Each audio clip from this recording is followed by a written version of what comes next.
Greetings, my brothers and sisters, and welcome again to Wednesday's What's in the Word. I am so excited what God is doing in this season and this hour. I'm so excited what He's doing in the nation and in the world because God is absolutely up to something that is so much bigger than us. For weeks, I have been preaching from a five-part series entitled Pushed, and it is my earnest prayer. It is my humbled prayer that I am pushing you out of your comfort zone. I'm pushing you out of complacency, out of the shadows, out of normalcy, out of the mundane.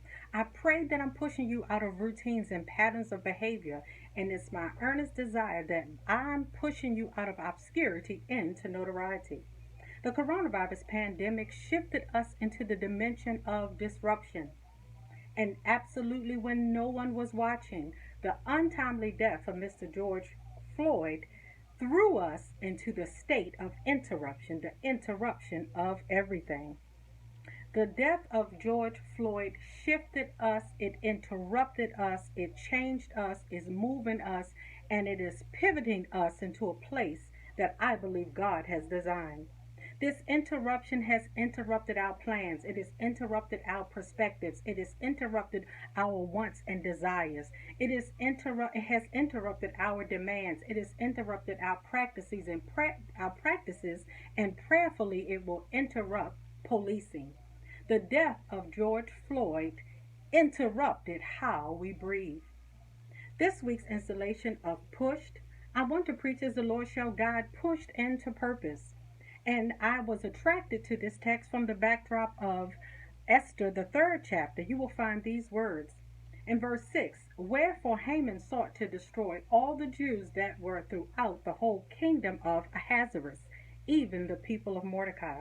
But we will commence reading in Esther, the second chapter, beginning at verse 7. And he brought up Hadassah, that is Esther, his uncle's daughter, for she had neither father nor mother, and the maid was fair and beautiful, whom Mordecai, when her father and mother were dead, took for his own daughter. In verse 8, when the king had issued his new proclamation and many young women were brought to Susa, Esther was among them. She too was put in the royal palace in the care of Hagar, who had charge of the harem. Hagar liked Esther, and she won his favor.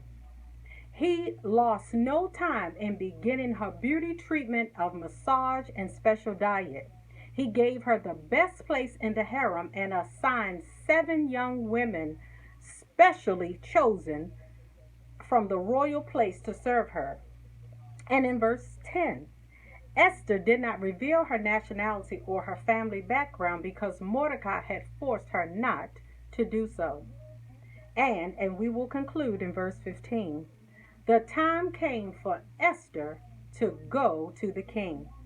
When her turn came, she wore just what Hagar, the eunuch in charge of the harem, advised her to wear. Oh my goodness. This week I want to preach pushed into purpose, but my sub-theme is Hadassah has come out of hiding. Touch somebody, tell somebody, tweet somebody, share with somebody that Elder Kelly is about to preach another installation of Pushed into Purpose. But I want to preach from the sub-theme, Hadassah has come out of hiding. The book of Esther is God's protection of Israel. Although God's name is not mentioned in the book, he carefully and strategically and clearly saves his people from the scheme of Haman. The Jews in Esther time were under the threat of genocide. They were sought to be annihilated by Haman. So who was Hadassah? Hadassah is the Jewish name for the queen Esther. Hadassah took a decisive role in her own future and the future of her people. Hadassah was most notably shaped the discourse of the marginalized people at that time. Here it was the Jews. God has released the spirit of Hadassah to reshape the entire existence for African Americans. Come on, somebody. Hadassah's destiny was to procure peace and blessing for God's people. And God used her situation. She was called for such a time as this. God used her position. She was chosen by the king. And God used her condition. She was part of the race that the enemy has set to annihilate. My brothers and sisters, I don't want to keep you long, but I pray that you understand the principle of the scriptures. When you're being pushed into purpose, you cannot remain silent at this time. When you're being pushed into purpose, you have to be an instrument of deliverance. When you're being pushed into purpose, you have to oppose everything that the enemy is doing, the evil plots for your destruction and for the destruction of your people. And lastly, you cannot stand idly by while injustices occur. My brothers and sisters, I'm not going to keep you long, but Hadassah has come out of hiding.